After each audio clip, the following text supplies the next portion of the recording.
post these on YouTube.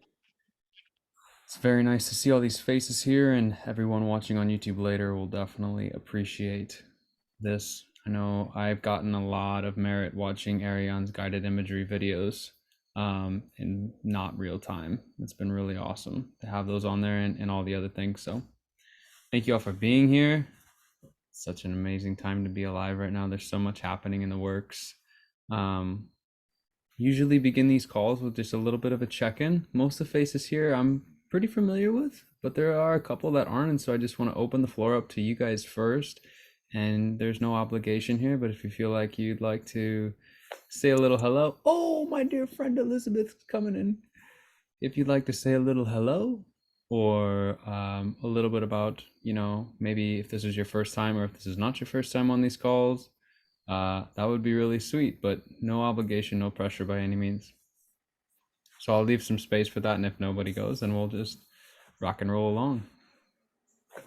I just want to say that I have a Zoom meeting I have to go to in the not too distant. So I'm going to bail, fairly soon. Okay. Well, your presence will be missed, Mark. Thank you.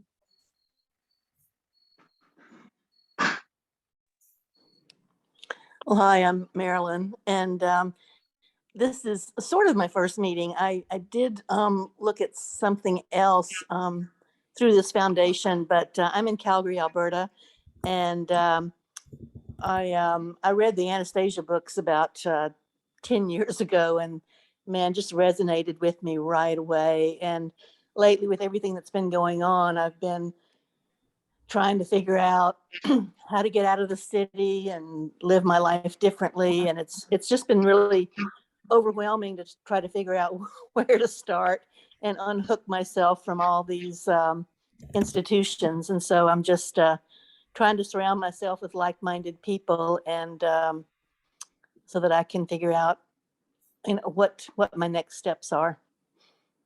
So thanks for being here, you guys. Oh my gosh, thank you for sharing that. Yeah, I think we're a lot of us are in that boat right now. I know myself, I am. I know there's many other on this call that are looking to do that. So you're not alone here. You're definitely in the space where you should be. Thank you for joining. Well, thank you. Yeah. The space of love. Yeah. Hi, Andrew. Nice to see you here. Thank you. And Marilyn, I like to say this to everybody I can who says what you said. But there are many of us who have read books multiple times. Some people as many as, 5, 8, 11 times. So you might consider at some point reading them all over again. Yes, I actually pulled them out a few months ago. I forget now what made me do that exactly, but I pulled them out, and I haven't started reading them, but they're sitting here on my table. So as a reminder that, because it spoke to me even way before I knew why I needed it to speak to me so strongly, if you know what I mean. Yeah, we all do, definitely. Well, thank you so much for sharing, Marilyn. Okay, thanks. Yeah.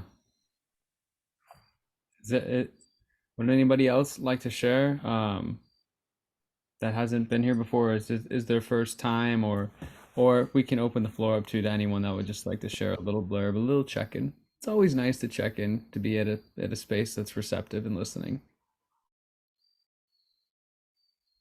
Just looking at this group of pictures here in the gallery reminds me, I don't know if my sound is coming through all right, but because I'm using a Bluetooth headset, which is iffy, squirrely, but I need to feed my pup, and I don't want to lose track of what's going on. Anyway, looking what's going on here reminds me of the early days of CND marches, the campaign against nuclear disarmament back in the UK. I was born in 1940, so I'm a young chick, and I've been I grew up, spent a lot of time growing up with parents who were very self-sufficient into growing their own veggies and growing their own chickens and so on. But my father was an officer in the British Navy, and my mom was an escapee from Hitler in Germany. So it was an interesting beginning to my life, and I ended up here in SoCal, Southern California. And since 2016, I've had a very clear interest in getting back to the roots that I grew up with in wartime Britain, being as self-sufficient and self-sustaining as possible. And I initially started by creating a website called How to Get Off the Grid Now, but discovered that I was in I was going to donate money to them to get them off the grid, which of course wasn't going to happen. And now I switched to a website I just created at the beginning of last year called Your Life by Design. But the last 30 months, I've been researching everything that's been going on with the pandemic. And I knew from the outset it was a fraud. And there was no such thing as a virus floating in the atmosphere. It's pathogens, yes, but no virus. And then I came across the Anastasia books through the Inspired channel, and Jean Nolan, when he was talking to Gabrielle. And that really piqued my interest until I saw it was $300 to buy the books, which I intend to do one day, but cash flow is not quite there yet. And so when I saw your email this morning about this session, I wanted to come in and see how this all works and what you have to say. And that's probably all I should say, because once I get started, it's difficult to stop me. Well, thank you for sharing all that you shared. That's a beautiful story, and I really look forward to hopefully having you on more of these calls and hearing more of that story if you're willing to share. And I hope you find these calls meaningful. We usually do a general check-in, and then I usually read, I've been starting to read an excerpt from the book, and then kind of launches us into discussion. So originally I started these calls as a way to communicate about the practical sides of building Kin's domain. I'm a permaculturist, so I do landscape design and community design, and also I work really closely with creating private food systems in my community. But I'm taking that and trying to apply that to Kin's domains, because a lot of us are concerned about some of the more practical things that the mechanical sides of us are trying to work out. And so dissolving all of that into the time-tested, reliable, indigenous practices that have been, that we can utilize, that really take off a lot of the burden of creating these self-sufficient communities known as Kin's domains. So I hope you find something here valuable, and if you don't, I highly suggest maybe checking out the YouTube channel and checking out the catalog of other videos there. There's a lot of really good content from a lot of other hosts, specifically Gabriel, Ariane, and there's some other like cross-continental exchanges that we did with Russia, basically comparing, or not comparing, but listening to their experience in doing this way of life. So thank you so much for joining, Patricia. Thank you very much, and I'm very happy to be here.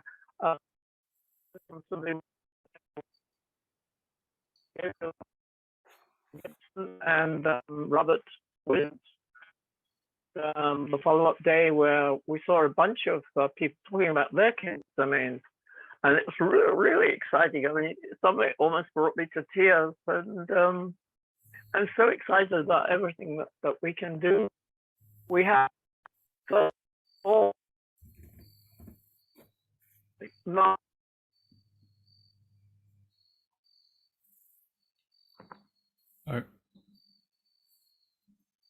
I'm not sure. I think we lost you there, Patricia.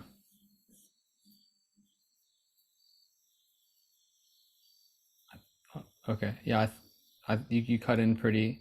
Yeah, you cut out pretty bad there, or you cut out. It's this headset. Can you hear me now? Yes, we can. Okay, good.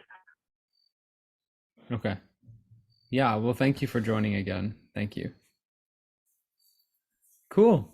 With Robin and Gibson. Again, the following day, It's your headset is like really, really. Squirrely. Okay. Yeah, yeah. Good. It's like super robotic. We can't even really understand. Okay. I'm sorry. No, Okay. it's totally I'll cool. go. I'll be quiet now. I need to feed my puppy anyway, but keep talking and I'm listening. Bye. Yeah. Thank you. Okay, thank you. Thank you. Does anyone else have anything that they'd like to share? Open popcorn. Please, Randolph. My name's Randolph, and this is my first time in this group, but I'm a long time designer of landscape permaculture, community member for about a quarter or a third of my life, and off and on a reader of the Anastasia books, and just I'm grateful for this particular group and interested in hearing more about the design work that's going on for King's Domain. That's my main interest. Thank you. Yeah. Yeah, welcome, Randolph. Good to have you here. I'll try to maybe we can facilitate some discussion on that. On like how these have been, how they're doing it in Russia and how we're doing it here, because the laws are different there, the land is different there. So adapting the situation to here has been something on the mind of myself and a lot of other people. So we'll get around to some good topic discussion on that. That piques my interest. Cool. Cool. Anybody else? Feeling good? Feeling good? Okay. I'm so excited. Oh, what? Oh, hello. Aloha. Hello. I wanted to. Aloha. This is me, myself, and Natasha, and this is the beautiful Rayleigh. Hi. Hi. And we're listening in today, and we are painting. Let's see, this sign for the new. Did you see it? Yeah, that's cool. It's fun. What is the name on the upper left? Luminous Revolution Schools of the Future. So Nice. that's just the beginning. Yeah, we're doing a fundraiser every Wednesday here for the new schools. In particular, the schools from the Anastasia book, and in particular for me teaching and the Kauai one. So it's happening. We're going to be sharing all the love and light with everyone. And yeah, I also see this as a beautiful way in our experience, also a protege for those in the future, because we're getting the land and we're starting the school first, right? So a lot of ideas are like, how do we start first? For me, in my experience and protege, if anyone else wants to look into that or feels called to be a teacher, I also highly suggest to come to the Raising Ringing Cedars Telegram group. And if you don't know how to get it, just you can ask for it on the main Telegram chat. There are a bunch of us there that are super passionate and ready and at the forefront of bringing in these schools and getting the land and starting for our future young people to start learning in the way that we all wish we did. So that's all. Aloha. That's beautiful, Natasha. Absolutely beautiful. Natasha, are you willing to say anything about the room you're in and what you're building? The room, my father is extending this. This is part of our house. He's extending the kitchen. So right now it's just kind of like my art and container space where I can not have to be outside if I don't want to, because it's cold right now and usually I'm out there. And where are you? At the moment in Utah, soon to be Kauai. You broke up pretty bad. Kauai? It's breaking up. Oh, I'm in Utah. I'm in Utah at the moment, but soon to be Kauai. I'm glad you all only got Kauai because that's all that matters. That's cool. Well, oh my, love, light, and blessings on your journey, Natasha. I just want to jump in, chime in, and say that I'm on that wagon, that bandwagon too. Thanks, Natasha. Yeah. But raising the children, raising conscious children, definitely. So I love having conversations about that too. That's all. Feeling good. Beautiful. Oh my gosh. Elizabeth, would you, I'm inviting you to share, you can decline, of course, a little bit more about like what you currently do or have done with children, because it makes me really happy to hear that. Aw, thanks. Yeah, I am, right now I guess I could call myself a professional career nanny. That's kind of like what I'm calling myself. But I am in Florida right now, and I'm offering what I'm calling sharing care circles. So it's a little bit different than a traditional nanny or a daycare. And I am offering up to 4 spots where families, like individual families, will come together and we'll just hop to different parks around the area. And we'll meet for anywhere from like 4 to 6 hours. And we'll just learn with nature. And part of it's actually offered for younger children. I think that at this point there's a lot out there there's a lot out there right now for older children, but my skill set is in younger children, so like 5 months to up to 5 years, and just wanting to be able to carry on what conscious parents are doing, and then have that carry through with what the childcare provider is doing, and then what they are learning in school.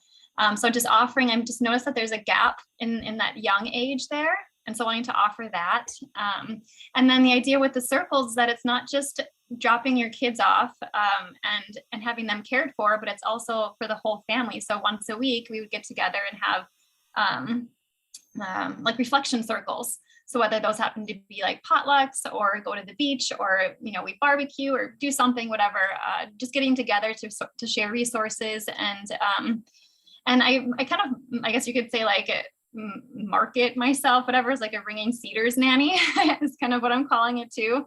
And part of the reason I did that is because I would really love to just have that be bold and out there. And so people who know about the books already are just, they know right away. But I know that there's also, it says later on not to use like the names and things like that, because it comes through the feeling. And I've talked to dozens and dozens of families, but finding the right fits is really important. And so haven't quite found the right fits yet, but I did talk to somebody recently who might, I think I probably will work for them in January for full time. And I just introduced her to cedar nut oil and she is super, super into it for her little boy.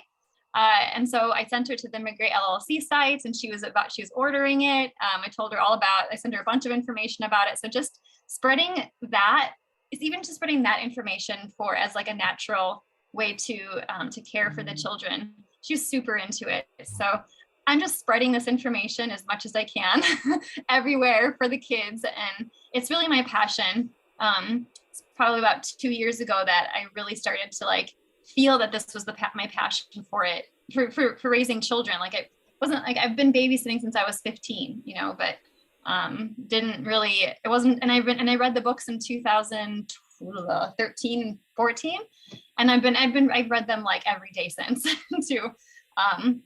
But as far as really finding where my passion was for childcare, it's happened in the last couple of years. And in those couple of years, because there's been like this alignment of passion and flow and everything else that's aligning with it, it's like my knowledge of how to do this with the kids is like, it's been so fast. I've learned so fast, and just how I'm able to express myself when people ask questions about it, and how I'm able to be with the children, and just like I've noticed that what I'm experiencing and how I'm able be with them and give care is like what it takes some people years of college to get to this kind of like level of understanding.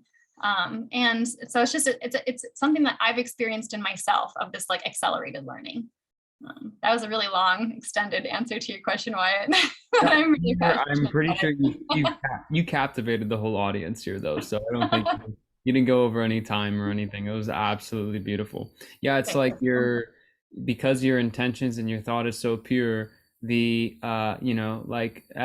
Professional education really is indoctrination in many aspects. I mean, I would argue that especially in the avenue of child rearing. So it's absolutely beautiful because you're ahead of the game. You're much more qualified. I would feel so much more comfortable with my child being with a person like you than I would with as someone who has a PhD in child. It's kind of like that actually, like just the letters alone. I'm like, no, I'm sorry. I'm not gonna, no, I'm not good. Yeah, well, I don't know if we want to kind of take it, I don't know where you want to take the convo, but like I could go somewhere else with that. Do we want to open it up for other things? Or like, Oh, that sounds good. Let's be spontaneous. Go for it. Okay, so I was just somebody in the main Reading Cedars chat shared. He said Bruce, but I don't know who that is. But they shared the documentary of The Remedy. It's like for herbalism, I guess, and it's a 9-series documentary. So I started watching that, and it was talking about how that, like, when herbs transitioned essentially from being the main source of medicine to westernized medicine, or drugs, essentially is like what they're calling them. Like they call herbs medicine and like Western medicine drugs, pharmaceuticals. But it was saying that like their education at one point was the only way you could become educated to be a physician was to go through this specific process. So you couldn't even be educated in herbalism in order to become a physician. And so that's what the foundation grew on. And I feel like, and to what we have today, and I feel like that's happened with the education system too. So I mean, how people are educating the children, it's like the educators were not able to be educated on like the divine education or the luminous education. And so now that we really have to reach out for our own observations on how to really educate the kids, which is peer-to-peer. I mean, one of the biggest things that I've, is not approaching them like we know something that they don't. And I think Natasha just did a whole, she subscribed, or subscribed is a word I'm looking for. Some of the stuff from book 3, and it's part of the describing the Shatinans school style. So I just like, that was really humbling, and that's what that's the approach that I've been doing. So I'm just seeing that in these big institutions, education and medical, and I guess I can kind of leave it open from there if anybody else has other stuff to say. Yeah, the Rockefellers. Mm-hmm. It seems like I was just reading, actually in the book I was going to share a quote from, and I believe it's like the grandfather that's talking about, like basically children in the very beginning, like when they're sat in front of a classroom, like they're conditioned to abort their conception and to listen to someone tell them the order of the universe. And like that's repeated and repeated and repeated and repeated until the reflex to rely on the internal impression, the internal understanding is just like almost wiped away. And then you have a man who is morphable and like can be mutated into whatever. It's like heartbreaking. It's heartbreaking. And like I feel that right now, and I'm also like super inspired at the possibilities. Actually, I just found it. Well, I think I did right here. Yeah. When your children in your society to begin to talk, you determine for them what they can do and what they cannot do. Children are persuaded, in effect, that they should not think for themselves, that everything is already decided for them. This means that they don't have to think. All they have to do is follow somebody else's thoughts. When children go to school, a teacher stands before them and explains the essence of things, along with the rules of conduct and the order of the universe. The teacher not only explains, he demands that the children think the same way as somebody else has thought. And once again, this serves to slow down the development of the children's thinking speed, or to put it more precisely, children are prohibited from thinking independently. Yeah, and then it goes on to say, in your schools, the most important subject, the one designed to increase the speed of children's thinking, is missing from the syllabus. The most important subject is replaced by a whole lot of other subjects aimed at slowing down children's existing speed of thinking. Which one? What book and page was that? Book 7, book 50. Book 7, page 50. That's so in alignment with my newest song, which I call Everyday Entrainment, if anyone would like to hear it. Of course, Holdo, we love hearing your songs. So, is anyone familiar with bicycle signals at intersections, like bicycle lights? No. Like stop and go lights for bicycles. And Yeah. they're springing up like mushrooms here in Berkeley, and they're in San Francisco and other places. So on my way to the farmer's market week before last, this is what came out. You are special on your bicycle.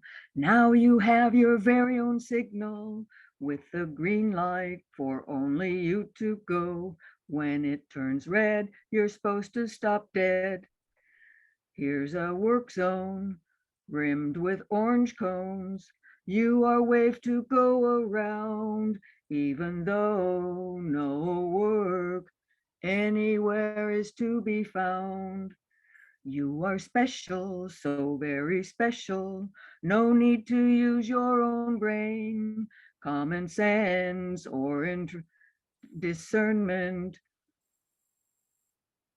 When machines and rules fill the terrain. Since I'm so special on my bicycle, I can see when to cross without a signal. Where there's really work in a work zone, I'm happy to go around, says my wisdom bone. You too can be truly special. Just tune into your wisdom bone. Know that your I am, your dear I am, will carry you safely home. Home free! Yippee! That's a good song. Thank you. And as far as I know, it's my own tune, which is kind of rare. But if anybody recognizes the tune from elsewhere, please let me know, because I don't want to claim anything that's not mine. No, it's beautiful. Laura Lee, you have something to add to this marvelous conversation sparked by Elizabeth. Well, I used to be a high school teacher and taught at a university and a little bit of Montessori.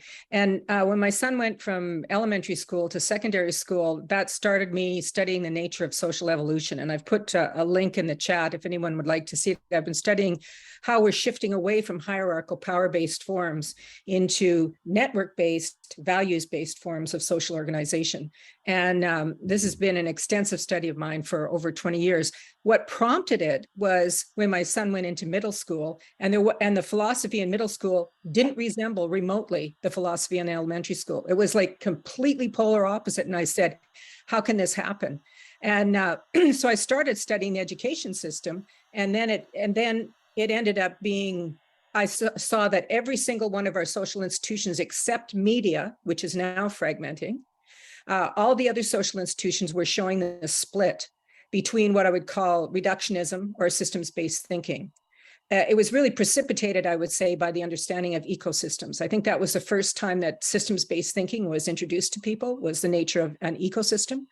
But anyway, so what happened in here in Alberta when my son was in elementary school, they were taught according to the theories of multiple intelligences, which was developed by Howard Gardner. And he wasn't even an educator, he was a neurologist. And then as soon as they got into secondary school, they went from being a person with all of these different expressions to being a number. And the report cards showed it. It was just like complete polar opposites. So anyway, and the thing that really ticked me off was the reliance on multiple choice machine scored tests, which teaches the kids that there's one right answer, somebody else knows it. And if you give them what they want, then you'll be successful. So I was really upset about how much reliance there was on multiple choice machine score tests, because it was really the dumbing down of the kids. So anyway, that started me. And then when I started down that path, I just saw that there was a shift in law, in business, in medicine, between allopathic medicine and more alternative approaches, and so on and so forth. So anyway, if anybody's interested in my summary of basically what I've been watching for the last 22 years, I've left my contact email in the chat. Thank you for that. Thank you. Thank you. That's really interesting, and it reminds me, hopefully this microphone works better. I've got a different microphone now and I'm set up to participate with this community, which is great. I just want to say two things. First of all, in response to Laura Lee's comment about the multiple choice questions, since my schooling started in 1940, 46, 47, I think it was, a little while ago. And back in the UK, it was all very fundamental. First of all, the first thing I want to say is, if anyone's heard of Bruce Lipton, Dr. Bruce Lipton, who was a research professor in stem cell research, first at Wisconsin University and later at Harvard and Stanford, sorry. And I regard him as essentially the father of epigenetics, the modern science of how health really works. He wrote a book called The Biology of Belief. He talked about how the people in the Vatican, the Jesuits, would say, give me a child before the age of 7 and I'll show you the person for the rest of their life. And Lipton and a few others have established that our learning as infants starts literally from the 3rd trimester in the womb and goes on through 7, because we're in a hypnotic theta state during most of that time. And so it's critically important, I believe, that our children as infants are in the right mix of people. And the last thing they need to do in this day and age is to be sent off to a preschool or any of those other indoctrination camps that the government runs, because that is going to create yet more zombifiable potential people. I think I owe my ability to have seen through this whole thing from the outset to that difference. And when my children came to this country, at ages 9 and 11 respectively, they'd already had a good foundation in the British system. And extraordinary to me was both my kids were entered into the gifted and whatever terminology they were using here, because they were streets ahead of the kids in the American classes. And if that is an example of how dumbed down the American system had already become, that was in 1979. It's extraordinary. And of course, since then, things have become more and more dumbed down. That's all been part of the Rockefeller plan, the Rothschild plan, to bring us to a point where we are ready to rush out and get jabs, even when they're death jabs. And we'll accept mandates even when they're not lawful. And we'll keep 6 feet apart, even when there's no scientific evidence to show that keeping 6 feet apart achieves anything except stopping people getting together to plan a revolution. So how we handle our children from the very earliest stages, I believe, is crucially important. And the more we can get into homeschooling or independent schooling for our kids, the better all of us will be, because these kids are going to grow up to be our jailers or our supporters, aren't they? That's it. That's enough for me. chicken. I kind of want to hear that. Oh, I muted that actually on purpose, but now it's a child speaking, and I'm sure he was trying to give us some words of wisdom. Well, Patricia, thank you so much for sharing those collected thoughts and past experience. And yeah, we are all taking a very grounded, practical approach and reshaping and planning for the lives of, if not our children that are currently here and materialized, but our children to come, or maybe our grandchildren, or maybe children of people that we know and love and care about. So I'm confident all of us here are going to succeed in our great dream of doing that. I think we all are armed with the tools and the knowledge from the get-go to know. So it's beautiful to have people though like Elizabeth, people like Laura Lee, you know, people like Natasha that are really, I'm going to use Arion's word, riveted by this thing, by this education. You know, I really would love to teach as well. You know, right now my focus is in a different area, but I really see myself being a teacher of and not teaching, if that makes any sense to anyone. I don't, you know, the role of a teacher, she like talks about this as well here in the next page, but I don't need to read it. It's just that basically like a parent's role is to always be training a child's thought, and they do that just through asking the right questions, you know. And so I think it's like what Elizabeth is saying that I really love is like we're not there assuming that we know something that they don't. In many cases we should be asking them what they think about, in all cases really. I remember one particular, if I may real fast, one particular instance in the books where Anastasia is talking about sleeping under the stars, and she says that, you know, if you have a child, take the child with you, but don't tell the child the name of the planets.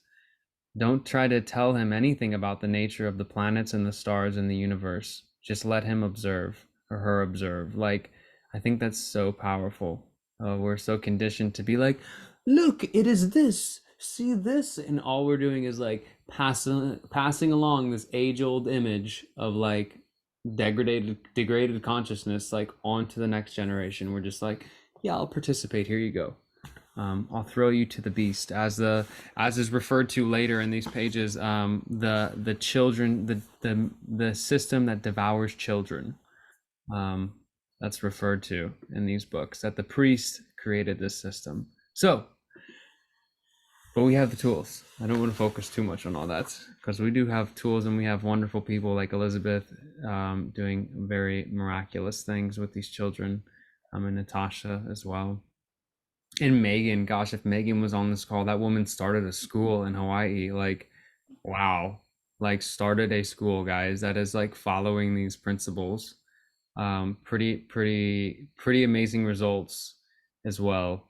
So that's some exciting news that we should all share. And there's little private schools popping up all over. I just connected with a lady the other day. She started a private school, and it's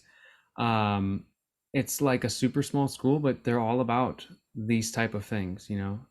They're not about indoctrination, and that's step one, you know. Like, well, there's succession, right? Like we're not gonna get to the climax forest of education where we're all, you know, the kids are just telecasting and teleporting right then and there. We're gonna need to take steps to get there. So yeah, cool. That was a really good point to bring up. Yeah, please, Elizabeth. Oh yeah, and just that when it starts fresh like that, for them to be able to build the school themselves, like that kind of brings it more into the kin's domain, like the land, the land topic here, and just how important that is, and like the Shatinan school, they built everything themselves, just by watching each other learn. And I know that there's another girl in Hawaii named Laura Love, and I think she either has land, and Natasha, maybe you know, or she is in the process of writing it to get the land. But yeah, just to start it from scratch. Yeah. Yeah. She froze. Land.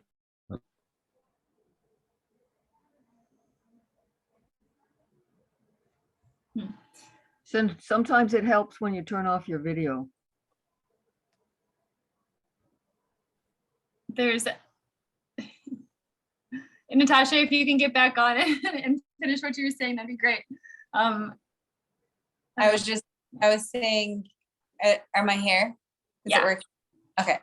I was saying, yes, the land is coming into the physical. That's what's happening. Gotcha. Well, in Sebring, Florida here too, which is only about 2 hours away from me, there's a really beautiful school called The Park, the Academy at the Park. And I visited the school, and it is like what they have built there is amazing. They just built 4 cob buildings for schoolhouses for the children.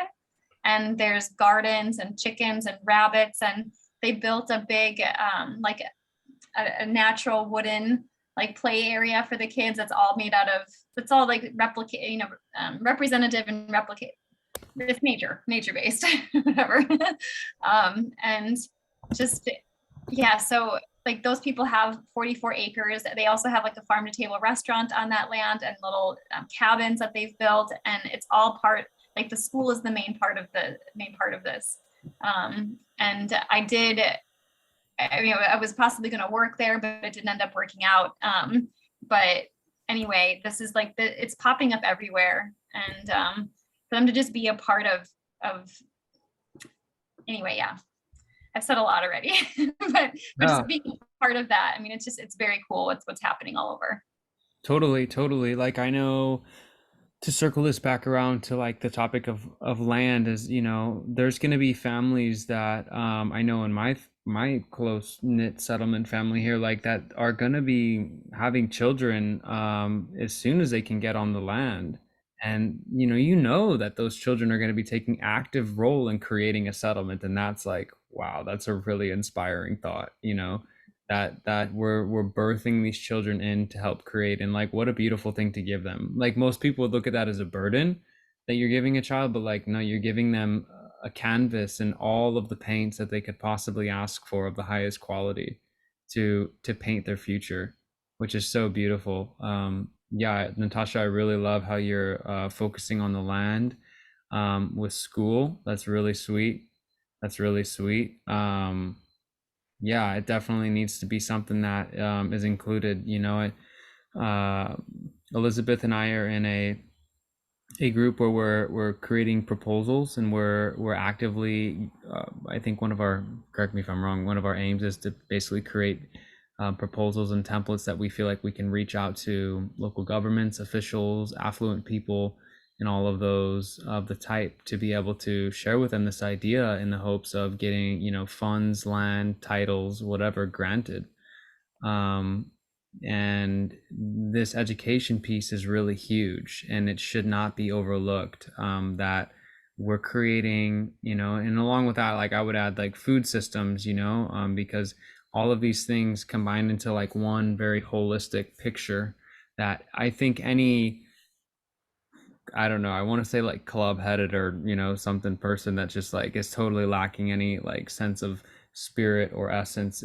Like, they would look at it from a business perspective, a cold perspective, and be like, well, this makes sense. Let's do this, because it's very rational. Like, it's very rational. It's self-direction. And self-direction has really been the only model that's ever worked historically. Democracy hasn't worked. Like, it just hasn't worked, Self-direction has always worked. Yeah. Super inspiring. Education gurus. That's what I'm going to call you now, Elizabeth. The education guru. Let's refer to the education guru. What does she think?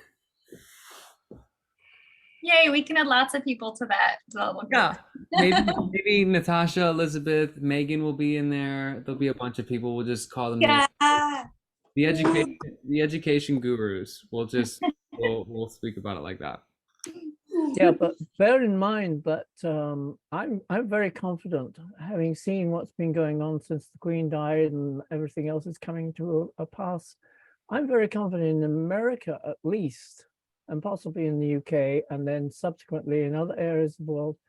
We are more and more seeing democratic governments going away, falling, being demolished, and a return to a true republic basis of governance.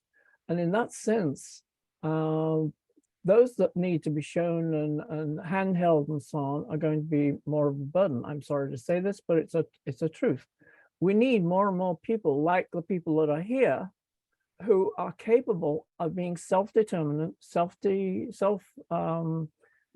decision making, and can stand up and make choices.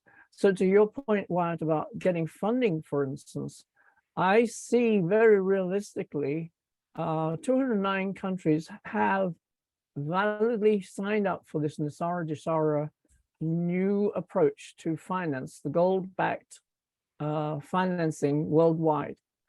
It's not the cryptocurrency of Klaus Schwab and his cronies, or anything to do with the New World Order. It's the new earth we're talking about. I'm talking about the new earth.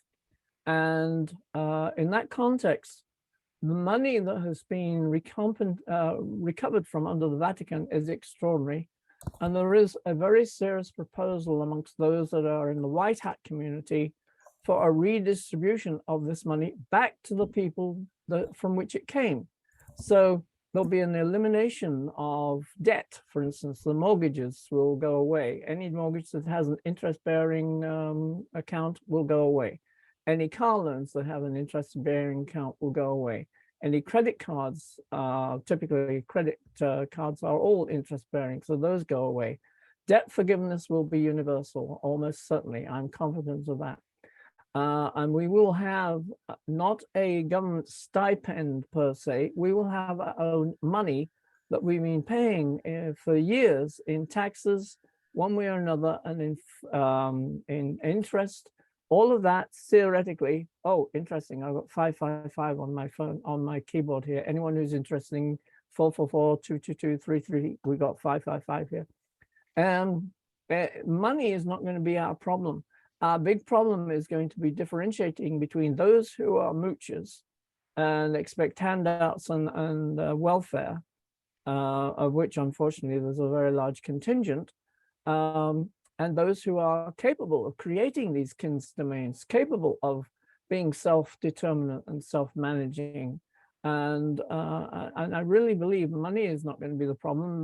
The problem is going to be for many people who have no clue how to start managing their own affairs, never mind managing the development of children and so on.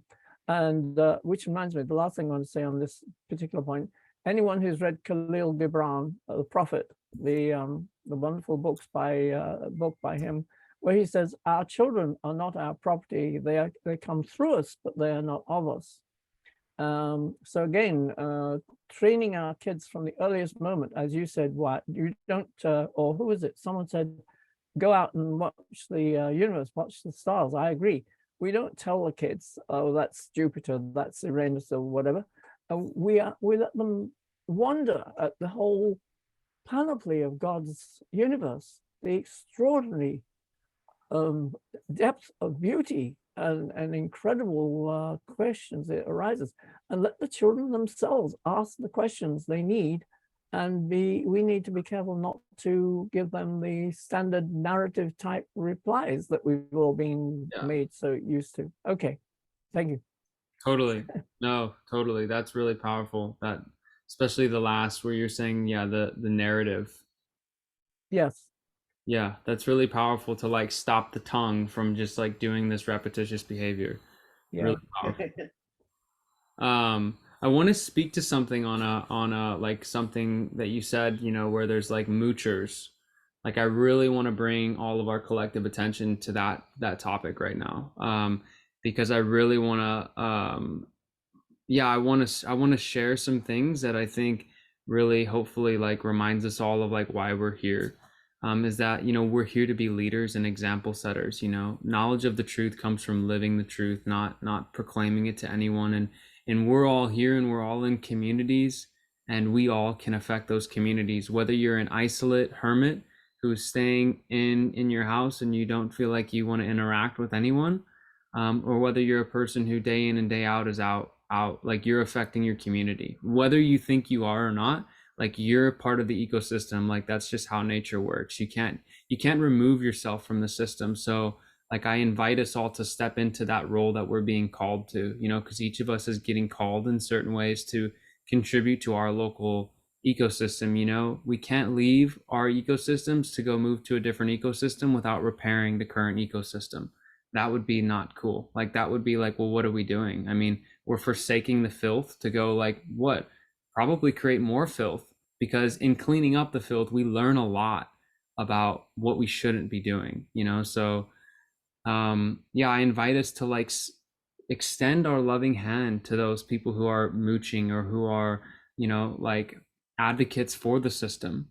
You know, extend the hand of direction, you know, extend a hand of support, in bringing people together. You know, it's like, anarchy doesn't bring people together. Community and connection brings people together. You know, like, that's what community is built upon, is like people coming together over loving causes, not anarchical causes.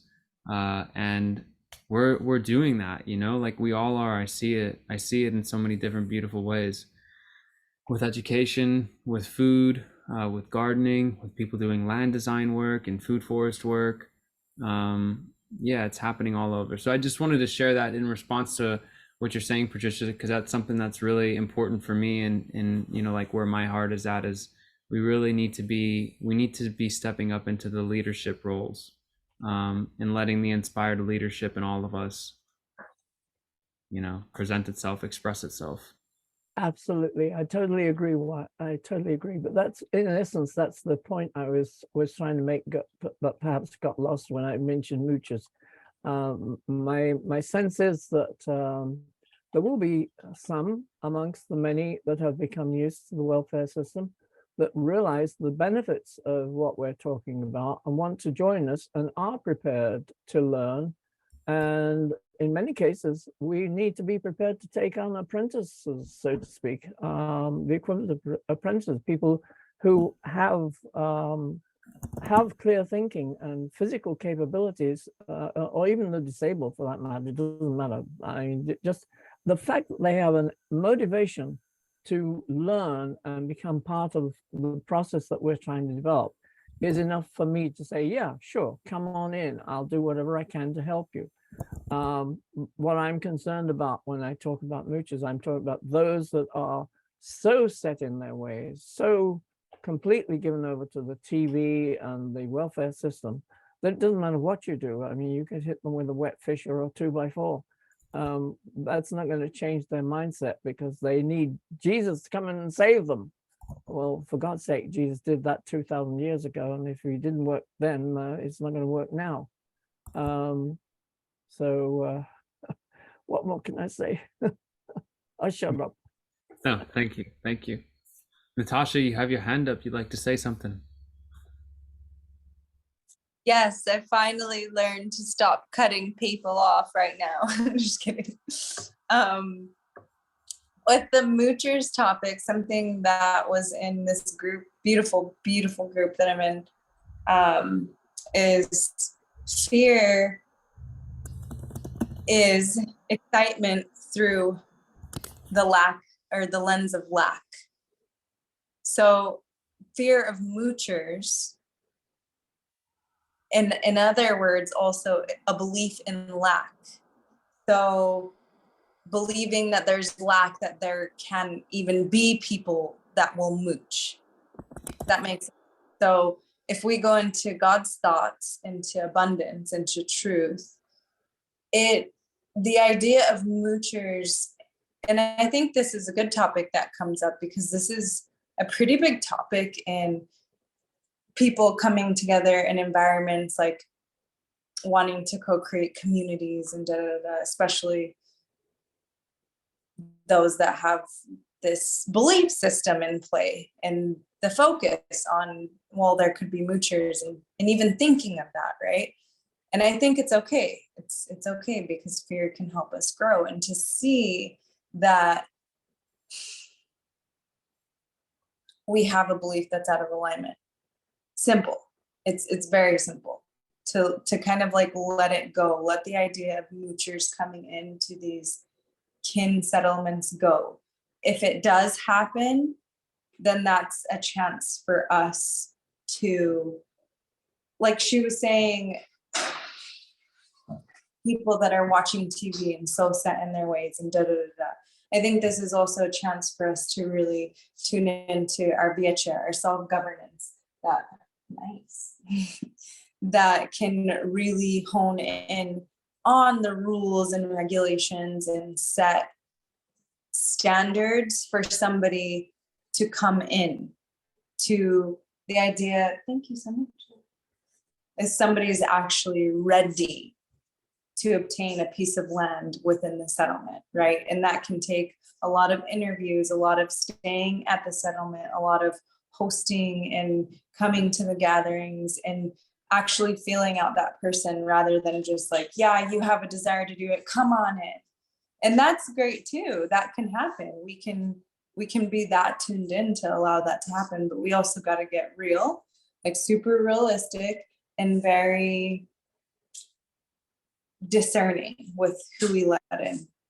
And so this can help us release that fear more, and to have more of a secure like trust in our appointed viechas that will be part of each settlement, that they will make the right decisions in who they allow into our settlement, right?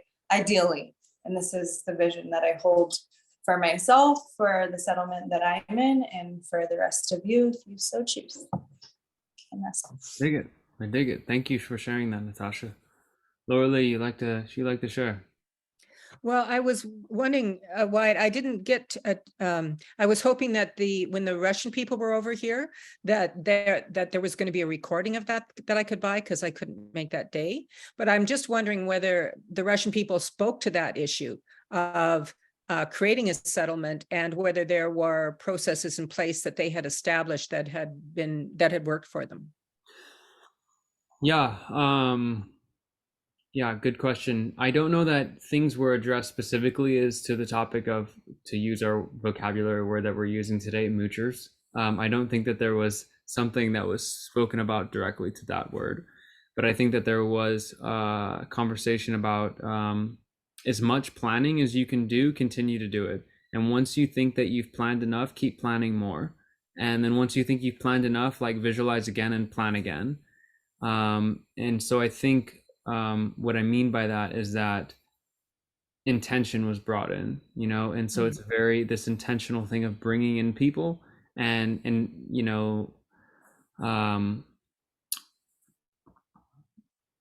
Galina from the Siberian settlement mentioned that people have this notion that when they come to the settlement, they're gonna just like, oh, Harry Ferry, it's all good now, everything's gone that I have in the back closet, it's not gonna come out and haunt me. No, it's gonna come out and haunt you, and because you haven't faced it, you haven't brought awareness to it. So she really emphasized of like, start now, like don't wait to address issues within yourself before going on to the land. Yeah, I think honestly though, like what I heard from like Vika and Anton is like, connect with community, like invite people in. I heard really openness from them, because they felt like in their experience, they're in a region where the government does support kin settlements, meaning support as in they grant land. So it's very supportive. So they're like, hey, let's partner with as many people as we can. Let's gather community. It's not like this ragtag thing like we're trying to do here of like, we need to get a land patent and we need to, it's like, no, it's like supported, And so the approach was a little bit different.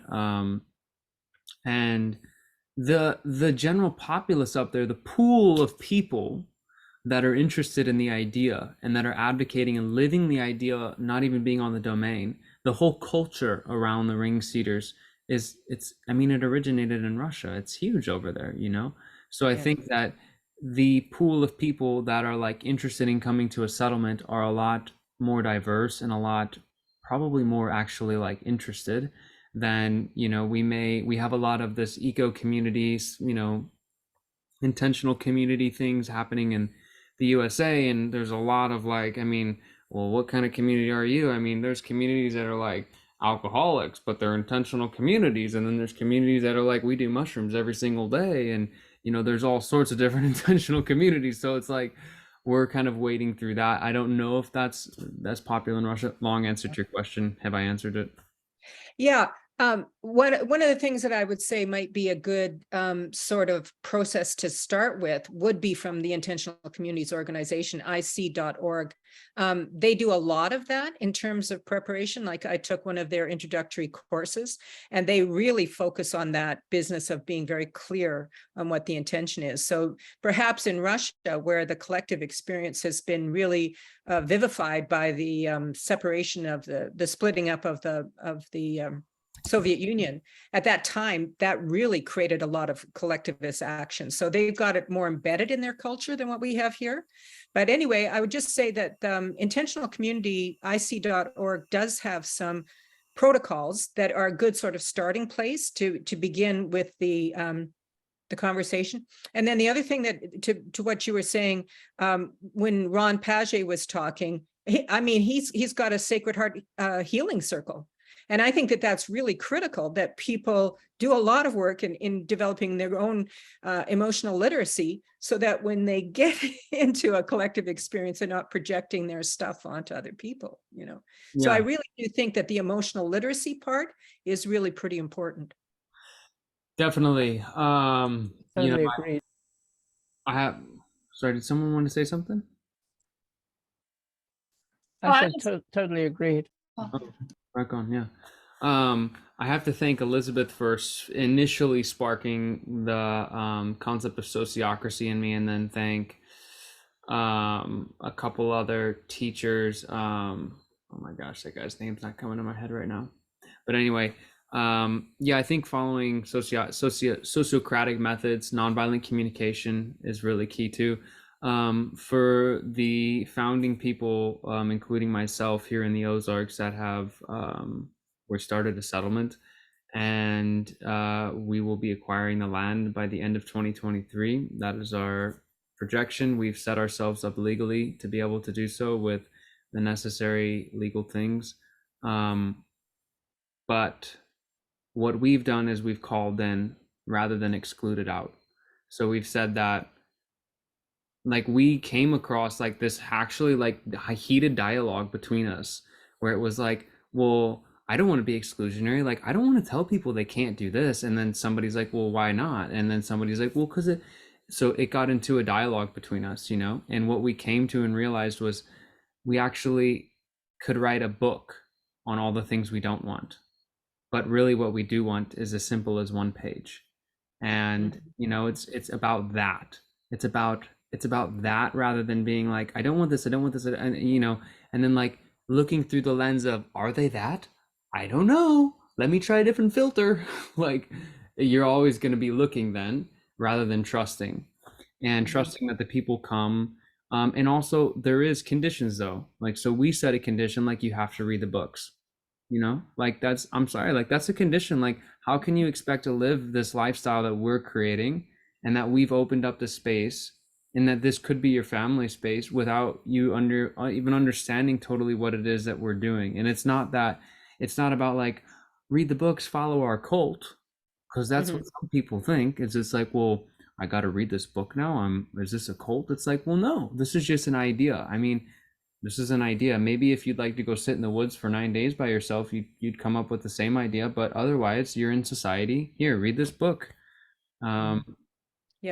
The one thing I just want to mention, though, Wyatt, with this group that I studied with intentional communities, one of the things with nonviolent communication is that people can stuff a lot, you know, if they're in a place where it's just focused on that, that it was sort of that thing where there can be the stuff and blow thing that happens. So I think that nonviolent communication has a way, but I really think that there's a lot of like trauma healing, micro and macro traumas that has to happen in addition to just, because that's an add-on, you know, like if you learn nonviolent communication, that's something that you've learned and you've added into your repertoire.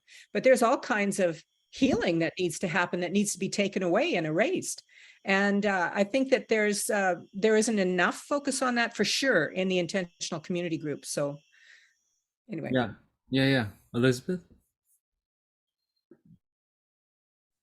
Yeah, I like this topic a lot, and I've thought a lot about it. The vetting, something that was coming up is like that I've been realizing a lot too, is that the vetting will not need, like the amount of vetting that I feel like has to happen or will need to happen, we're finding that we need to happen right now, is not going to be necessary as time goes on. We're going to need to vet less and less.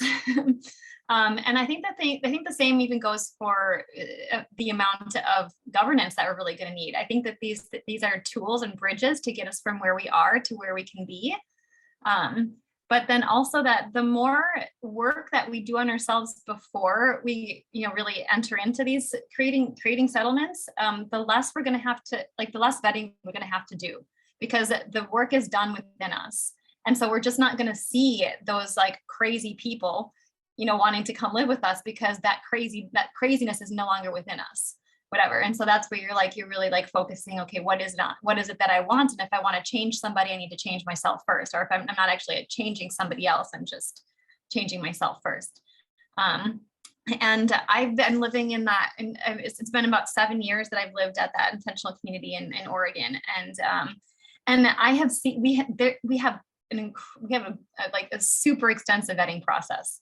And let me tell you, it's still, there's still so many people that come in that it's kind of consistently going like this, it's breaking apart and it's coming, they're breaking us apart and they're coming back. And it's just and so even with extensive vetting process, which makes my head spin sometimes about how much protocol there is, it's really so much more heartfelt. And the people that take the role of the vetting process job, the visitor coordinator, I've been the visitor coordinator and I did it for 3 years. And then, but there's practically a new person. It's what is that job at the Hogwarts School of Witchcraft and Wizardry that has a new teacher every day? The dark arts teacher, whatever. It's like that. There's a new teacher, there's a new visitor coordinator every day, just because it gets to be so much. And there's a whole circle that's dedicated to it as well. And so you can only vet so much before it just becomes ineffective, but that's where we're talking about where the inner work really comes in. And there's this thing that's about trust the process. And so it's okay, you set a process, and then instead of changing it for everything that comes up, you just trust this overarching process. And I think that the Ringing Cedars has the best, honestly, the best process because it's set from our hearts, and it's from ancient script. It's all of the information that if we were the acorn, we have all that information, and it's being outlined in this way of we're not sharing too much because we're only sharing with just the family, but then it's you come together with your nuclear family, you have your own space, and then you share from that, you gather around your business or whatever, as opposed to trying to figure out what you want 60 people to have for breakfast every day, and where did my tool go? Because, there's 40 people that are on the tool circle, and, and just yeah. I think that it has it figured out. And I feel to add on to what you're saying, Elizabeth, is it's also in conjunction with that, and which makes that work and that process makes this work, is that people are clear about the intention. They're clear, so many times people go into intentional communities and they have no idea why they're actually going. They're just lost souls. They're just I don't know if I'm looking for pleasure, fun, a soulmate, love. I don't even know. I'm just there. Where here it's I want a space that is a hectare to raise a family on, and I want to live there in love, and I want to plant plants in love, and I want to be a part of a community in love. But it's like the community part again, like, and I love how Gabriel always brings us back, is like, this is an individual thing. You know, Mm. community is a big part of this, but it is individual. Like, Oh, yes. Yeah.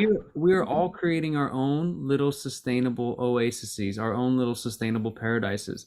That's the sustainable part of this. Like, we don't have to figure out how we're all going to do it together, because we're not all doing it together. Like, we're all going to be sharing a large plot of land, but it's a totally different model than like, okay, let's build one big paradise. Like, we're living in a, like, let's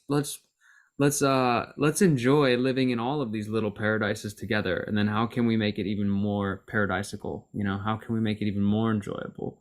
But people know it's like the direction is clear, and that's what I find in this this group of people here, is that, yeah, the direction is so clear, so purposeful, so intentional.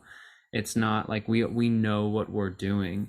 And yeah, it might take years to manifest it, but that's just a testament to our faith. I mean, you know, we've got to make up for all the things that have happened to our ancestors in some way or another. You know, so. Yeah, and to focus it even a little bit more than just the family, it's what am I doing with Abba, with the Creator? I mean, it all comes down to like, even my connection with the Creator is even more important than my connection with my children. I mean, because without that, it wouldn't be possible, and that's like, you know, the spreading of it all. So really, definitely bringing it all back to the main connection. Yeah. That reminds me of your really beautiful prayer that one day, Elizabeth, about Abba's particles. That was Oh yeah, such a beautiful I gotta prayer. find that again. Yeah, such a beautiful prayer. Yeah, that reminds me too, like what our Father says in book 4, like love. He's speaking to Adam, and he says, like love after all has its continuation, or like with each generation there's greater new hope, or something like that. Do you remember that in book 4? Yeah, I don't remember the exact lines, but I do know what you're talking about. It's at like Yeah. the same time that he's talking about what happens when I come to the edge of the universe and I've already completed everything. And he's like, a new dream will be birthed, and from that new dream will, like, new worlds will come. Yes. It's after they had their first child.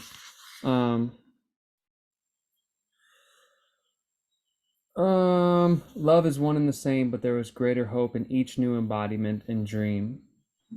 And yeah, it's like we are in being the parent, like we are contacting that, like, and that's something that I was just thinking about too, is like, we literally get to understand what God thought about when he created us as a parent. Like, you know, we have this cultural misunderstanding about the relationship between ourselves and God. And I'm not even going to say any more about that, but all I ask us to question is the relationship where God is this untouchable thing that's like, we can never know the vastness of his thought. Like, of course we can. Like, he made us divine in his image and likeness. And as like, I was thinking about how when I become a parent, how I'm going to be able to understand so many things. And I'm going to be like, I just am so excited for that. I'm so excited for that. It's going to be so beautiful. Like, we get to experience what it's like to be children and to be parents. I mean, that's incredible. Yeah, I guess for myself being quite younger, that's fun to think about. I'd love to add on what you said, being a parent when you have a child. Hi, and the idea of like the idea that we have that parenthood is a role when it's actually a relationship, aka our soul, aka God, source, is actually the first relationship, like Elizabeth was saying. And with that relationship, that becomes the same relationship that we cultivate with their children. And I definitely can attest and have the Anastasia books to really thank for my catalyst experience in being able to fully be with children and to have that relationship with children and with my own children that I could only have ever dreamed of. I don't even think I could have ever dreamed of it.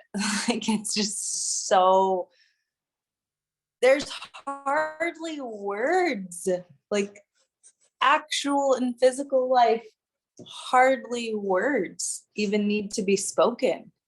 And I'm sure in the soon upcoming years, there will be no more words. It's all like, it's just beingness. It's so blissful and enjoyable and like, I love it so much. Okay, that's all. I'm being painted right now by this beautiful little lady. We're painting my new paint apron. We're decorating it. It's her idea and it's glorious. Aloha. It's beautiful. I'm going to have to just take a quick break. I'm going to come back. I love everything I've heard so far. This is a great community. You're all wonderful people. But I have to, my puppy keeps hitting me and that means she wants to go potty and I'm going to just go across the street and I'll be back. But I also wanted to say, I love what you've been saying, Elizabeth, and I agree, and Natasha. But Laura Lee, everything she said about the clearing your thoughts and I can't rephrase what she said. And she appears to have disappeared from the screen for a moment. But I want to say I totally support and agree with everything that she was saying.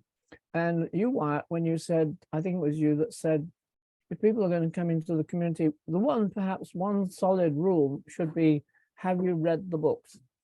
Because people who have not read the books will have no clue about what to expect, and they will want to bring, it's like people who immigrate from, say, the Middle East and come and set up their own repeat community that they left behind in the Middle East. They do it somewhere in some spot in America. What the hell's the point of moving? If you're going to bring your own culture with you and surround yourself with everything that you just moved away from, why did you move? It makes no sense. So in the same sense, people that are going to come into these kin's domains have to be prepared to understand this is a whole new way of thinking and being. Okay, I'll leave you with those thoughts. And I hope too much doesn't happen while I'm away, because I really hate, I mean, my puppy is really desperate. So I'll see you in a few minutes. Thank you all. Bye. Thank you. Thank you. Yeah, guys, I want to keep this beautiful current moving through my body that's we've all got moving, and share,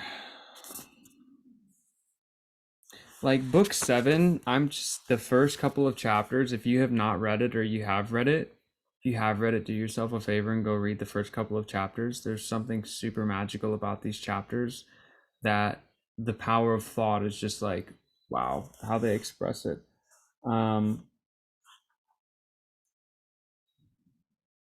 Yeah, I just want to read this like part and then hear your thoughts. And so this is from the perspective of grandfather and great grandfather watching Anastasia, book 7 here. And basically, great grandfather is saying, today our granddaughter is having a particularly difficult challenge to handle. It's been really hard on her. Look, and you will see some gray strands in her golden hair. Anastasia had been, she had said the words, prepare yourself, all wickedness and evil-mindedness, to leave the earth behind and fall upon me. And the wickedness began to attack Anastasia with an invisible energy and all this stuff. And I hope I'm not ruining anything. If so, this is just a teaser. So she's standing by this cedar tree and she's having a hard time going to the lake. She keeps falling. And this fiery sphere that appeared to her when she was a little child appears again, and she denies the sphere. and says like, please go away. Like, I can make it. The sphere listens to her, but illuminates the path to the lake, and she goes a different pathway. And so she makes it to the lake without the help of anything. And she's splashing around in the lake, and she's regaining her strength. She regained her strength back. And the fiery sphere is just sitting up above the lake. And she comes out of the lake, and there's a really beautiful painting that Kumar Alzanov did of this scene that I'm about to share. She comes out of the lake, and she's sitting there, and this fiery sphere condenses down in front of her into the shape of a small boy. And the boy has a face like no other. And now I'm going to start reading. The young child stood barefoot on the ground. Well, first, she's out. After she comes out of the lake, she exclaims this out loud. My Father, you are present everywhere. I am your daughter, here amidst your perfect creations. I must put an end to the dispute among the entities in the universe as to whether your creations are perfect or whether they might be flawed. My Father, you are present everywhere. You have fulfilled my request and not touched me. None of them will now say that paradise will return to the earth only when God corrects his imperfect creations. But there is nothing requiring your correction. You created all right from the start in perfection. My Father, present everywhere, I am not alone. In all the corners of the earth there are sons and daughters of your own, and they have mighty aspirations. They will restore the earth to the marvelous flowering of its original pristine creation. My Father, present everywhere, we are your sons and daughters. We are created by you. We are perfection. And now we shall show everyone what we can do, and may you be delighted by our actions. I'm just going to keep reading the page. When Anastasia uttered these words and then fell silent, the fiery sphere, which had been resting high above, made a dash for the ground. About 3 meters from Anastasia's feet, it dispersed into millions of tiny sparks all around, and then in an instant gathered itself back together into a single whole. Only this single whole was no longer a fiery sphere. There in front of Anastasia stood a child of, in earth terms, about 7 years.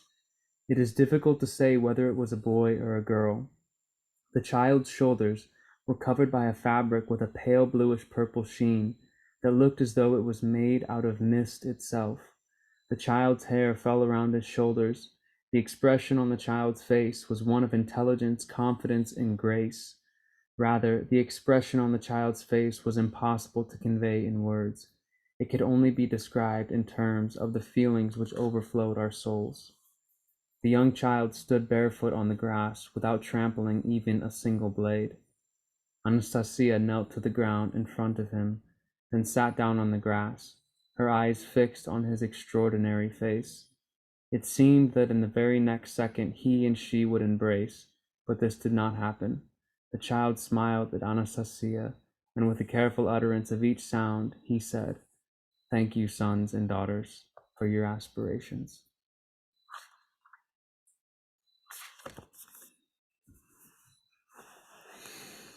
I just really felt like I needed to share that, because after I read that, I got really nice feelings.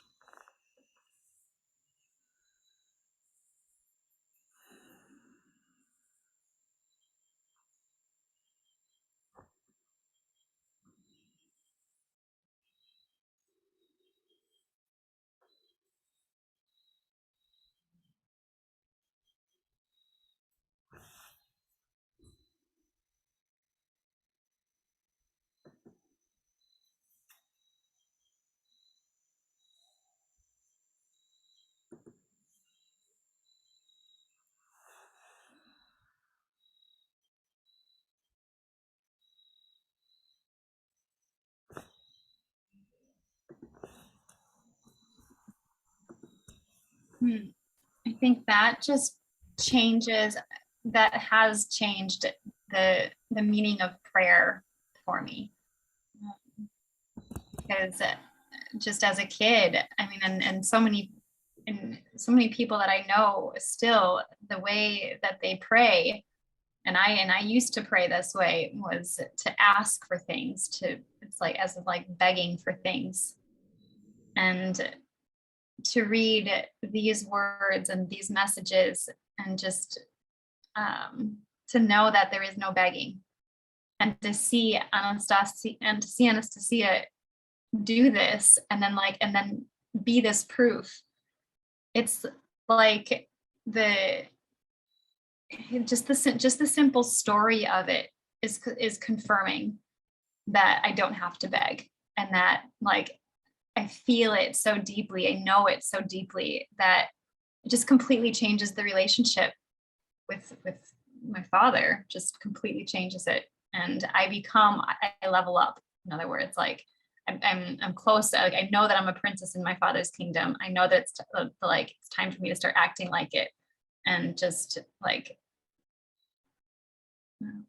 yeah. Thank you for reading those, bringing that back. Thank you for sharing that valuable reflection.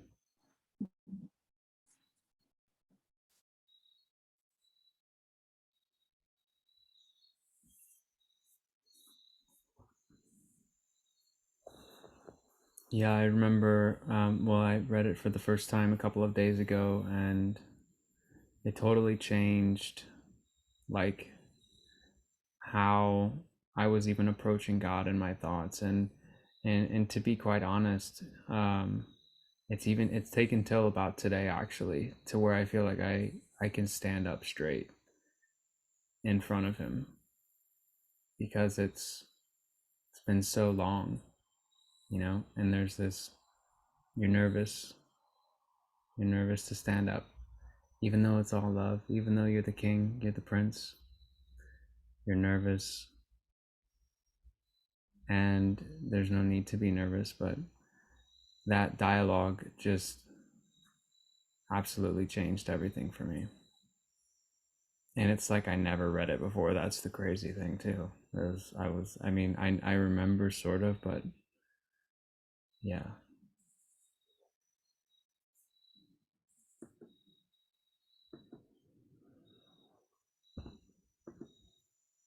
Yeah, well, Victoria, yeah, let me,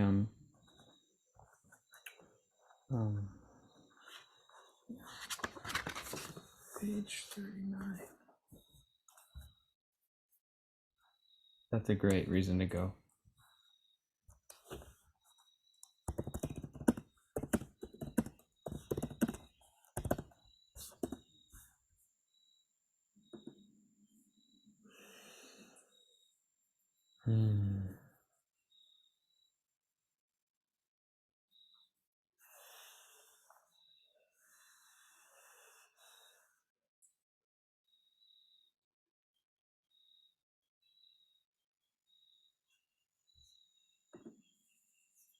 Yeah, Kevin, definitely. The books will be republished. I feel like I could speak for Gabriel at this moment, but they're going to be republished soon. I'm not going to say a year or a date or anything, but they're going to be republished. That's what we've all been told, and Gabriel keeps his promises.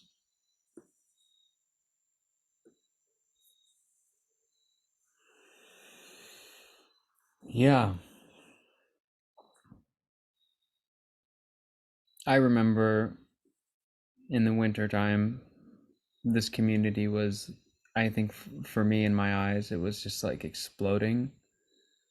It's like the summer for me has been really external, and I'm really excited that fall is approaching and we're coming back into this time of like reflection, because there's so much that I have done and so much that I'm ready to reflect on. Next week it will be the equinox, so we're at a really critical point that our ancestors honored as well. We won't meet until the week after that, so yeah, we're transitioning into a new phase, a new pattern. The days are getting shorter, and the nights, the time of reflection, the time of deep thought, it's getting longer. And yeah, like just being completely being completely transparent, I feel like I've gotten lost in a lot of the external stuff. And I've thought in my head, I've told myself like I'm connected, but it's not fully there. You know, I've been doing so much, and my father does not want me to be a slave. You know, that's just me sharing my personal story. Doesn't want me to be a slave, and doesn't want me to overextend myself at the sake of something here. So yeah, I appreciate all the faces on here, and I appreciate everyone who's continuing to live by this dream, this mission. You know, it makes it possible for all of us. Like, we're not alone. And I remember when there was calls twice a week, and it was just like, oh, it was just like on fire. Like, no, like there's no gap. You're just like, yeah, we're all in this. We're visualizing, we're dreaming, we're doing imagery. And yeah, I'm really looking forward to maybe having that again, and to connecting in person with people. And yeah, I just really appreciate these moments. So just wanted to express that to you all. Roots, not fruits. Roots, not fruits. It means like continue to grow our roots and to not be distracted by the fruits. You got it, brother. Thank you for sharing. I like that. I like that. Me too. Cool. I'm gonna say that to people now. That's cool. That's cool. Not fruits. Job. Roots, not fruits. I love that too. Yeah. I mean, I've heard that before, but I haven't heard it like expressed like that. Yeah, that is just really cool, and actually so many different ways that I'm probably gonna take that with me tonight and Me too. pull it apart and like come back tomorrow with just like all these different amazing things that it means. Stay true to our practices, like our practices that keep us anchored in source, in God, into that, the spaciousness that is never changing, that cannot be touched, that cannot be dented, to keep our focus there while we're here. And to always remember we can go day to day, moment to moment with that focus, and keep that objective focus rather than subjective, and rather than like so focused on the physical world where we forget that we're not. I mean, keep it objective. What's coming up for me with that, Natasha, is like when whatever I'm focused on, like be all in. And so the idea of monotasking is actually something I've been really like working with a lot lately. And what's funny is I had this conversation with myself this morning while I was at the beach, and I've been spending like a lot of time just at the beach or in like, and I spend a lot of time in meditation, just like all day. I mean, in the morning, in the evening, like throughout the day. And sometimes when I'm at the beach for like 3 hours, and I've done that like 4 days in a row, or, you know, off several times a week, it can seem like it's not productive, but it is the most productive time. Because if I'm all in when I'm at the beach, and I'm like all into my, my meditations when I'm there, and being with the water and being on the sand, and it could be the forest. I mean, it could be, you know, the desert. I mean, whatever it is, I just have the beach at my disposal right now, you know. And it just like, it, if I'm all in, like it speeds up the time plan for the rest of the day, because I'm just so much more productive when I'm all in, when I'm not at the beach, because I'm still in my meditation. You know, it's just like allowing myself to really be all in at all times. I guess like we can do so much. Just like, yeah, just what we're capable of doing. I mean, the amount of things that we're capable of doing, especially when we just allow ourselves to do all of those things in meditation first, if that makes sense, you know? Yeah, Yeah, and what's coming up for me, because a lot of times the word meditation is so packed in so many different ways, where people are like, oh, then I have to meditate, and then it becomes this rigidity type thing, like, oh, she meditates all day, so now I have to. And that's important. That's keeping our focus subjective rather than objective.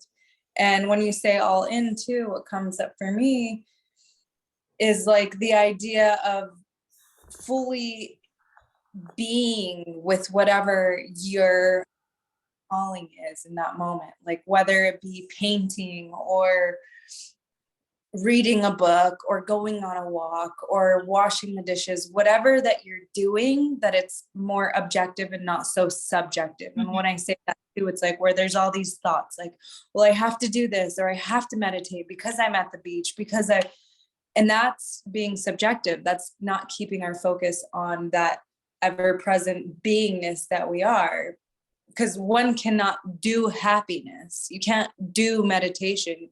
You can be happy and be joyful, and do whatever it takes to get you into that mode. And then from that space, from this space of love, then do what you feel so called to do. And the thing is with this too, is a lot of times we think, oh, I want to be doing X, Y, and Z.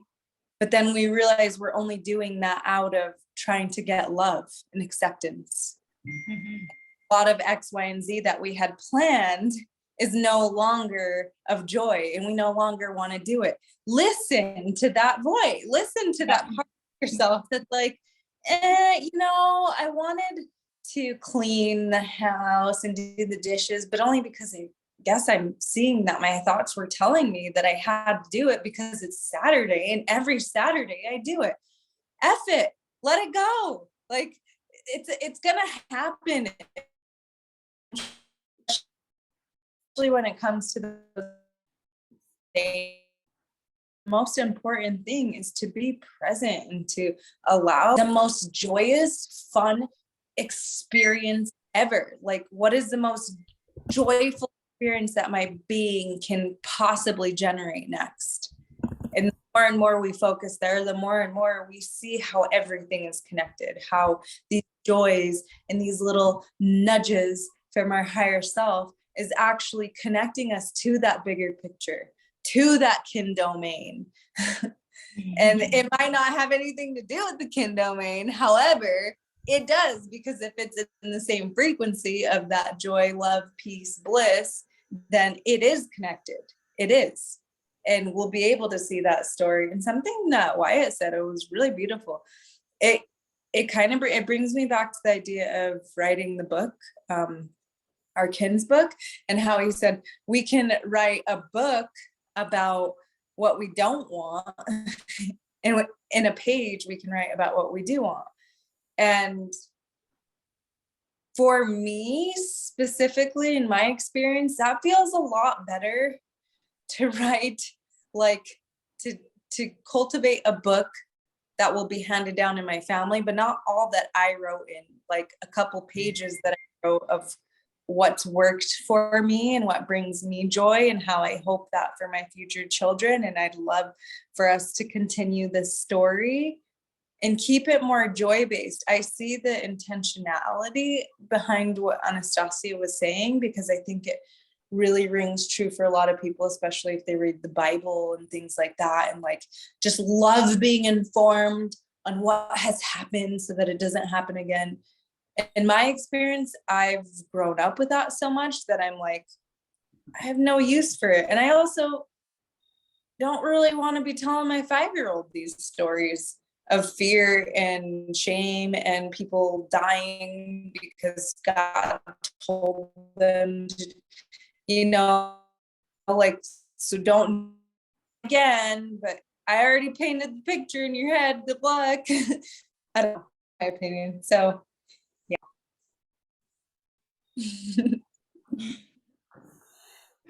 Yeah, thank you for sharing all that. That's super powerful stuff. I especially like like you're just doing it, like you're not or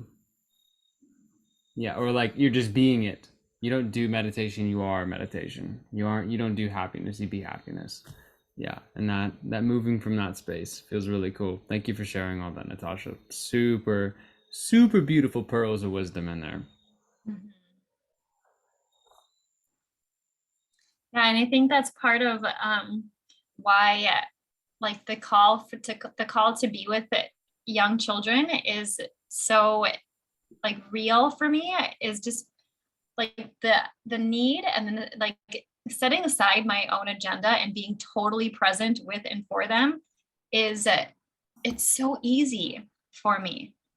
And I guess it doesn't come naturally to most people, to many people. I think it can, but it's so easy for me. But the thing is that it wasn't always easy for me. So whatever changes it was I made in myself, like over the years, especially the last like few years, it has become so easy for me to get into that space and make sure that I'm there with the kids, with the children, because then I'm a free, trusted space. There's nothing coming from me that they'll sense, that they'll feel. It's like, it's just free and open. And I'm another human that will send warmth and love and guidance, and I will guide them through things if there's like disputes or something that happen and they're not able to figure it out or whatever. But just that presence of that pure presence, it's just really easy for me. So I think that made some sense in like the middle of what you were saying, Natasha, but then I don't know, we kind of got onto something else. But anyway, just bringing it back to that point. Totally. Yeah. You can. Oh no, go ahead. I was just saying, yeah, like, and that brings us full circle to being the teachers, if we so feel called to do so, of these new luminous revolution Shatinin style schools. Like, there, we do have this calling and this gift for a reason. Like, we can just be with children. We can set aside our entire agenda of life and be there with them and co-create and cultivate and nurture their curiosity for life, their drive, our natural drive for learning. And I feel the exact same way, Elizabeth. And I heard you saying something about that too, why it's like, it's no more special than anyone else. However, to put some light and fire in our hearts right now is like, it's such a huge light right now. Like, the idea of being able to usher in our future generations through truth, like, and through cultivating their own natural talents, and that they can come into this world at a young age, a very young age, and master their lives and become a jack of all trades. Like, what do you know? Like, we know because we know, but like, I'm so excited. Like, so excited. I'm over the moon on cloud 29. Like, yay us, and yay to everyone else on your own calling and path and passion that you feel in this same blissful way for. It's equally as important. There's no levels of importance here. It's our bliss meter, wherever our bliss meter is. It just so happens to be talking about kids right now.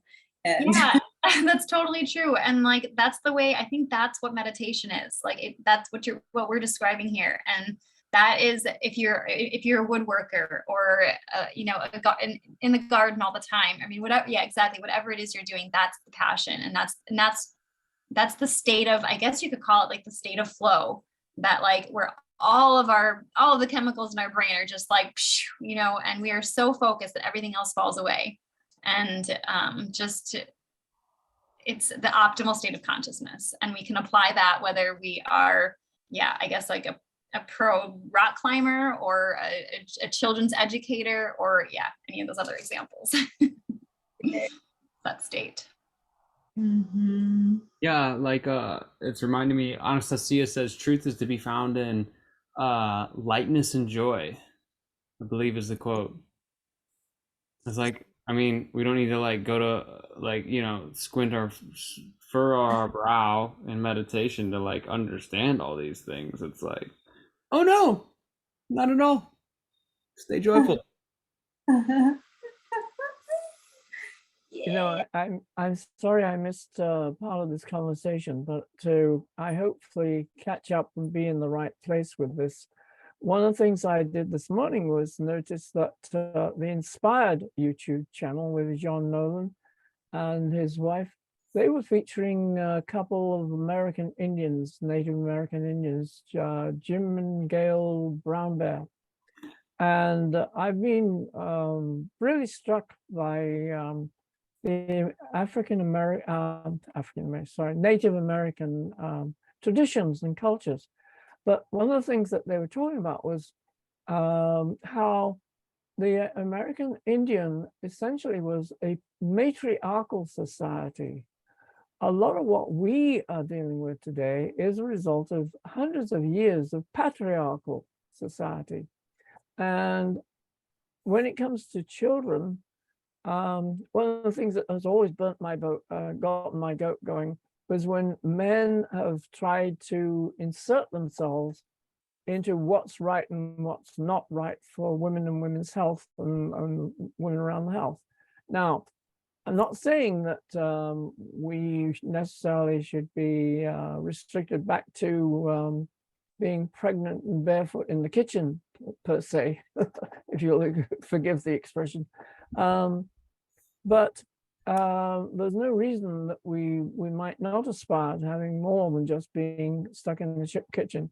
But listening to what Gail Brown Bear had to say about how the women, and even Jim Brown Bear was saying, the women were the key to the success of the American Indian way of life and the culture and the success. And it was the white folks, the Caucasian Western world, that came in, made promises to the American Indians that they didn't keep, because the American Indians are very honorable people. And when they make a promise, they make a commitment, they stick by it. But it was the Western hierarchy, probably the Rothschilds and Rockefellers again, but that's another story, who made promises that they did not keep and basically destroyed the American Indian culture that way. But the women are the source of the children. They're the source of the future. And the men rely on us. The men, as one other, was it Russell Means, I think, said that he, with his wife goes from diaper to crone, while the men in the tribe go from diaper to diaper, literally. And I don't mean to offend Wyatt or Shane or Kev or any of the other guys, Alex, whoever may be on here. But we do have a preponderance of women in this connection, which is hardly surprising to me. And we have to come back to our own power, our own source of divine creativity, and become those leaders that we have always been in eons gone past, when society was successful. There were no wars, there was no competition, there was support, there was mutual. Wow. Patricia, Yeah. I want to interject real fast because No, there's go a ahead. chapter in the book that's called Avoid Intimate Relations with Her, or Avoid Intimate Relations with Him. I'm not sure. Basically, Anastasia says that. She says that if women today would simply stop having children with men who allow destructive thinking, then there would be no more war. And that women have this immense power and they need to own it. Exactly. That's what I'm talking about. Yeah, exactly. It just made me think about that chapter. Good. Yeah, that's exactly right. It's all part and parcel of that element of the Kinzamain being applied there. Thank you, Wyatt. Yeah. Well, friends, it's 8:57 here in Central Time, and I'd like to open up the floor for any feedback and any last words that anybody would like to share. This has been a really heartwarming conversation, and now I'm really just thinking about my bliss meter, to be quite honest. Um, I'm just like, I'm gonna go nurture you. Let's go get blissful. Let's go like plan the rest of our week in bliss. How's that sound? Oh, it sounds so good. Let's do it. So you're not in bliss now, Wyatt? Well, hold up. This past week, I've probably gotten accumulation of like 20 hours of sleep over like six. I mean, there was a couple of nights that I got 3 hours of sleep. I had incredible deadlines. I met the deadlines, but yeah, it's definitely not been a bliss-filled week. Definitely not. Um, it's been an accomplished week, a very grand materializing of dreams week, but no, and this whole couple of days have been leading me up to this culminating moment of someone saying the word blissometer, and and now I'm jumping with that, and I'm gonna I move was with that. thinking in terms of the past 2 hours. Oh, well, of course. Of course. But, you know, I'm going to close my computer screen here, and I've created around me lots of thoughts and things like that, and I'm just going to bliss them away. Yeah. I have something to share. So I got a new phone case and it's got a clear back, and I put little like love notes to myself in it. Um, so my one that I put today was, all doors are now open for happy surprises. My divine plan now speeds up under grace. So I would love to send everyone off with that wish for you as well. Can I you was actually just about to type my goodbye message. So can you share that one more time vocally? oh yeah. All doors are now open for happy surprises. My divine plan now speeds up under grace. Mm. Mm. And I think it's so important to put the under grace part, because if like you're saying, I want things to speed up and it's been an accomplished week, but we want them to be under grace. You know, Yeah. want it to be blissfully speeded up. Yeah. Yeah, absolutely. Absolutely. Right on. So I Yeah. wish this for all of you. Yeah, it has been a purely blissful call. Seriously, the moments that we have here together are never forgotten by me. I mean, it's extremely supportive. It's extremely connecting. I really feel like every dream I have about anything that has to do with life is just accelerated. Like everything, I feel like no long. It's not that I never think I'm alone, but I think seeing this physical on a screen, even, but a representation of all these hearts and dreams, really means a lot to me. Mhm. Yeah. Same. Cool, guys. Yeah, join the Telegram if you haven't joined the Telegram. I'll put this up on YouTube. You can find Ring Cedars USA as a YouTube channel. There's a lot of stuff up there. Check that out. We do have a Facebook page too, just to cover all platforms. Despite people's feelings about Facebook, we do get a lot of nice support from there, so it's nice to have that on there. The website, there's also a lot on the website. Check that out, anastasia.foundation. And I'm here every week, Tuesdays from 7 p.m. Central Time to 9 p.m. Yes, let me get that Telegram for you real fast. Every week, Wyatt, or every other week? Every other week. Sorry if I misspoke. Yes, every other week. Every other week from 7 p.m. to 9 p.m. Central Time. You got super excited there, man. Why not every week? I know. Let's- Do you know when I first started these, I was like, Gabriel, I'll be there every week. And he's like, everyone's doing bi-weekly calls. Why don't you just start with a bi-weekly call? And I was like, okay, I'll do that. Seriously, I was like, dude, I commit every week. I'm here. And he's like, just hold on a second. Let's follow. And I'm actually glad that he said that because it's been a balance, you know. Yeah. Yeah. It's been a But there's balance. going to be so many calls happening with multiple people that there are definitely going to be weekly calls. For Totally. sure. Totally. And Gabriel's about to start up again. I think he's finally settling in his place of settle where he's settling at. So that'll be really nice to have those calls again. So it'll be like 2 calls at least, like 1 a week, which will be really cool. Okay. Elizabeth, Natasha, Hulda, Dean Janata, Shane, Patricia, Kat Wolfs Jagger, Denise Moore, Marilyn, Victoria, Venus, Alex K, and Bea, and Kevin. Thank you. B, B, is that how you pronounce it? I'm not sure. maybe. Maybe. Thank you guys so much for all of your spirit, your attention, your energy, your thoughts. I'm feeling blissful, and I'm going to carry it into the week. I appreciate it all. Happy surprises to you all. Bye.